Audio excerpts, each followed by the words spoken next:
ದಕ್ಷಿಣ ಕನ್ನಡ ಜಿಲ್ಲೆಯಲ್ಲಿ ಮಳೆಗೆ ಮತ್ತೆ ಮನೆಯೊಂದು ಕುಸಿತಗೊಂಡಿದೆ. ಪುತ್ತೂರು ತಾಲೂಕಿನ ಬನ್ನೂರು ಜಯನಗುಡಿಯಲ್ಲಿ ಘಟನೆ ನಡೆದಿದ್ದು, ಮನೆ ಮೇಲೆ ಗುಡ್ಡ ಕುಸಿದ ಪರಿಣಾಮವಾಗಿ ಮನೆಯ ಅರ್ಧ ಭಾಗ ಜಖಂಗೊಂಡಿದೆ.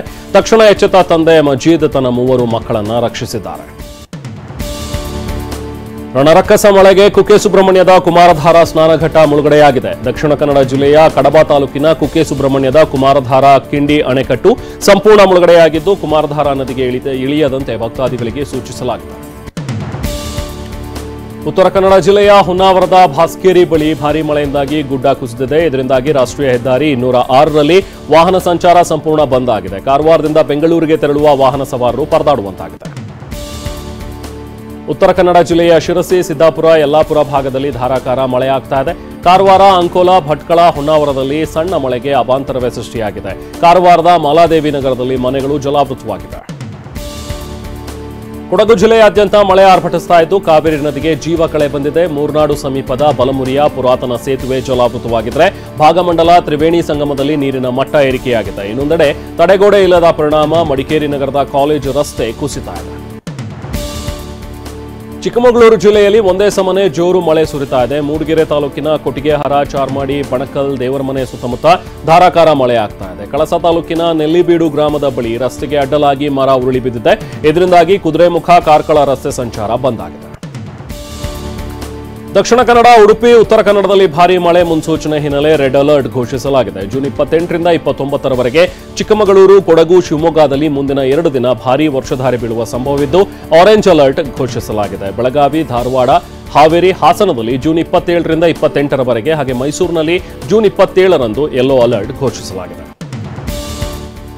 ಕಾವೇರಿ ಒಡಲಿಗೆ ಕನ್ನ ಹಾಕ್ತಾ ಇದ್ದ ಭೂಗಳರಿಗೆ ತಡೆ ಹಾಕಲಾಗಿದೆ. ಟಿವಿ9 ವರದಿ ಪ್ರಸಾರ ಬಳಿಕ ಎಚ್ಚೆತ್ತ ಕಾವೇರಿ ನೀರಾವರಿ ನಿಗಮದ ಅಧಿಕಾರಿಗಳು ಕೆಆರ್ಎಸ್ ಜಲಾಶಯದ ಹಿನ್ನೀರು ಪ್ರದೇಶದಲ್ಲಿ ಆಗ್ತಾ ಇದ್ದ ಡ್ಯಾಂ ಜಾಗ ಅಕ್ರಮ ಒತ್ತುವರಿಗೆ ಬ್ರೇಕ್ ಹಾಕಿದ್ದಾರೆ. ಸಿಎಂ ಸಿದ್ದರಾಮಯ್ಯ ಇಂದಿನಿಂದ 3 ದಿನಗಳ ಕಾಲ ದೆಹಲಿ ಪ್ರವಾಸ ಕೈಗೊಂಡಿದ್ದಾರೆ. ರಾಜ್ಯಕ್ಕೆ ಬರಬೇಕಾಗಿರುವ ಅನುದಾನಗಳ ಬಗ್ಗೆ ಕೇಂದ್ರ ಸಚಿವರನ್ನ ಭೇಟಿಯಾಗಿ ಸಿಎಂ ಮನವಿ ಸಲ್ಲಿಸಲಿದ್ದಾರೆ. ಜೊತೆಗೆ ರಾಜ್ಯದ 28 ಸಂಸದರ ಜೊತೆ ಸಿಎಂ ಸಿದ್ದರಾಮಯ್ಯ ಸಭೆ ನಡೆಸಲಿದ್ದಾರೆ. ನಾಳೆ ಪ್ರಧಾನಿ ಮೋದಿ ಭೇಟಿಯಾಗಿ ಅಭಿನಂದನೆ ಸಲ್ಲಿಸುತ್ತಾರೆ.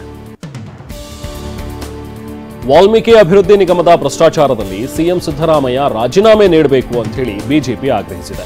ಸಿಎಂ ರಾಜೀನಾಮೆಗೆ ಆಗ್ರಹಿಸಿ ನಾಳೆ ರಾಜ್ಯಾದ್ಯಂತ ಉಗ್ರ ಹೋರಾಟಕ್ಕೆ ಬಿಜೆಪಿ ಎಸ್ಟಿ ಮೋರ್ಚಾದ ರಾಜ್ಯಾಧ್ಯಕ್ಷ ಬಂಗಾರು ಹನುಮಂತು ಕರೆ ನೀಡಿದ್ದಾರೆ. ಇನ್ನು ಲೋಕಸಭೆ ಚುನಾವಣೆಯಲ್ಲಿ ಪರಾಭವಗೊಂಡಿದ್ದ ಬಿಜೆಪಿ ಅಭ್ಯರ್ಥಿ ಅಣ್ಣಾ ಸಾಹೇಬ್ ಜೊಲ್ಲೆ ಸ್ವಪಕ್ಷೀಯರ ವಿರುದ್ಧವೇ ದೂರು ನೀಡಿದ್ದಾರೆ. ಜಿಲ್ಲಾ ಬಿಜೆಪಿ ನಾಯಕ ಹೊಂದಾಣಿಕೆಯಿಂದಲೇ ನಾನು ಸೋತೆ ಅಂತ ಹೇಳಿ ಅಮಿತ್ ಶಾ, ಜೆಪಿ ನಡ್ಡಾ ಮತ್ತು ಬಿಎಲ್ ಸಂತೋಷ್ ಅವರಿಗೆ ಮಾಜಿ ಸಂಸದ ದೂರು ಸಲ್ಲಿಸಿದ್ದಾರೆ. ಇನ್ನು ಮೈಸೂರಿನಲ್ಲಿ ಹಾಲಿ ಮತ್ತು ಮಾಜಿ ಸಂಸದರ ನಡುವೆ ಪೈಪೋಟಿಯೇ ಶುರುವಾಗ್ಬಿಟ್ಟಿದೆ. ಅಭಿವೃದ್ಧಿ ಕೆಲಸಕ್ಕಾಗಿ ಕೇಂದ್ರ ಸಚಿವ ವಿ ಸೋಮಣ್ಣ ಅವರಿಗೆ ಮಾಜಿ ಸಂಸದ ಪ್ರತಾಪ್ ಸಿಂಹ ಮನವಿ ಸಲ್ಲಿಸಿದ್ದಾರೆ. ಇನ್ನೊಂದು ಕಡೆ ಹಾಲಿ ಸಂಸದ ಯದುವೀರ್ ಕೂಡ ಕೇಂದ್ರ ಸಚಿವರನ್ನ ಭೇಟಿ ಮಾಡಿದ್ದಾರೆ. ಇವತ್ತು ನಾಡಪ್ರಭು ಕೆಂಪೇಗೌಡರ 515ನೇ ಜಯಂತಿಯನ್ನ ಆಚರಿಸಲಾಗ್ತಾ ಇದೆ. ಕೇಂದ್ರ ಸಚಿವ ಎಚ್.ಡಿ. ಕುಮಾರಸ್ವಾಮಿ ಟ್ವೀಟ್ ಮೂಲಕ ಜನತೆಗೆ ಶುಭಾಶಯ ಕೋರಿದ್ದಾರೆ. ನ್ಯಾಯ, ನೀತಿ, ನಿಷ್ಠೆ, ದೂರದೃಷ್ಟಿ ನೀತಿಗಳ ಮೇಲೆ ಆಡಳಿತ ನಡೆಸಿದ್ರು. ಈ ಮೂಲಕ ನಾಡಪ್ರಭುಗಳು ಅಮರರಾಗಿದ್ದಾರೆ ಅಂತ ಟ್ವೀಟ್ ಮಾಡಿದ್ದಾರೆ. ಎಸ್ಎಸ್ಎಲ್ಸಿ ಫಲಿತಾಂಶದಲ್ಲಿ ಯಾದಗಿರಿ ಜಿಲ್ಲೆ ಕೊನೆ ಸ್ಥಾನ ಗಳಿಸಿತು. ಇದರಿಂದಾಗಿ ಪ್ರೌಢಶಾಲಾ ಶಿಕ್ಷಕರಿಗೆ ಜಿಲ್ಲಾ ಪಂಚಾಯಿತಿ ಸಿಇಒ ಶಾಕ್ ಕೊಟ್ಟಿದ್ದಾರೆ. ಶಿಕ್ಷಕರ ವಾರ್ಷಿಕ ಬಡ್ತಿಗೆ ಸಿಇಒ ಗರಿಮಾ ಪನ್ವಾರ್ ತಡೆ ನೀಡಿ ಆದೇಶ ಹೊರಡಿಸಿದ್ದಾರೆ. ಜಿಲ್ಲಾ ಪಂಚಾಯಿತಿ ಸಿಇಒ ಆದೇಶಕ್ಕೆ ಶಿಕ್ಷಕರ ಸಂಘ ಬೇಸರ ವ್ಯಕ್ತಪಡಿಸಿದೆ. ರಸ್ತೆಗಳು ಸುಸ್ಥಿತಿಯಲ್ಲೇ ಇಲ್ಲದೆ ಇರೋದ್ರಿಂದಾಗಿ ಹೆದ್ದಾರಿ ಏಜೆನ್ಸಿಗಳು ಟೋಲ್ ವಿಧಿಸಬಾರದು ಅಂತ ಕೇಂದ್ರ ರಸ್ತೆ ಸಾರಿಗೆ ಮತ್ತು ಹೆದ್ದಾರಿ ಸಚಿವ ನಿತಿನ್ ಗಡ್ಕರಿ ಹೇಳಿದ್ದಾರೆ. ಉಪಗ್ರಹ ಆಧಾರಿತ ಟೋಲಿಂಗ್ ಕುರಿತ ಜಾಗತಿಕ ಕಾರ್ಯಾಗಾರದಲ್ಲಿ ಮಾತನಾಡಿದ ಗಡ್ಕರಿ, ನೀವು ಗುಣಮಟ್ಟದ ಸೇವೆ ನೀಡದೇ ಇದ್ರೆ ಟೋಲ್ ವಿಧಿಸಬಾರದು. ಬಳಕೆದಾರರ ಶುಲ್ಕ ಸಂಗ್ರಹಿಸೋದಕ್ಕೆ ಮತ್ತು ನಮ್ಮ ಹಿತಾಸಕ್ತಿ ಕಾಪಾಡೋದಕ್ಕೆ ಶೀಘ್ರವೇ ಉಪಗ್ರಹ ಆಧಾರಿತ ಟೋಲಿಂಗ್ ಆರಂಭಿಸ್ತೀವಿ ಅಂತ ಕೂಡ ಭರವಸೆ ನೀಡಿದರು.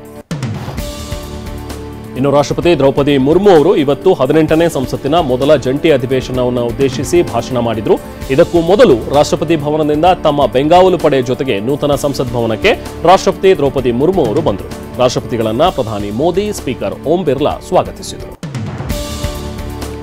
ಇನ್ನು ಟಿ20 ವಿಶ್ವಕಪ್ನಲ್ಲಿ ದಕ್ಷಿಣ ಆಫ್ರಿಕಾ ಫೈನಲ್ಗೆ ಲಗ್ಗೆ ಇಟ್ಟಿದೆ. ಬ್ರಯನ್ ಲಾರಾ ಸ್ಟೇಡಿಯಂನಲ್ಲಿ ಆಫ್ಘಾನ್ ವಿರುದ್ಧ ನಡೆದಂತಹ ಸೆಮಿಫೈನಲ್ನಲ್ಲಿ 9 ವಿಕೆಟ್ಗಳಿಂದ ಗೆದ್ದ ಹರಣಗಳಿಗೆ ಕಂಗ್ರ್ಯಾಚುಲೇಷನ್ಸ್ ಅನ್ನ ತಿಳಿಸಿದ್ರು. ಹರಣಗಳ ಮಾರಕ ದಾಳಿಗೆ ತುತ್ತಾದ ಆಫ್ಘಾನ್ ಕೇವಲ 56 ರನ್ಗಳಿಗೆ ಆಲ್ಔಟ್ ಆಯಿತು. ಪ್ರತಿಯಾಗಿ ಆಫ್ರಿಕಾ 8.5 ಓವರ್ಗಳಲ್ಲೇ ಜಯ ಸಾಧಿಸಿದೆ.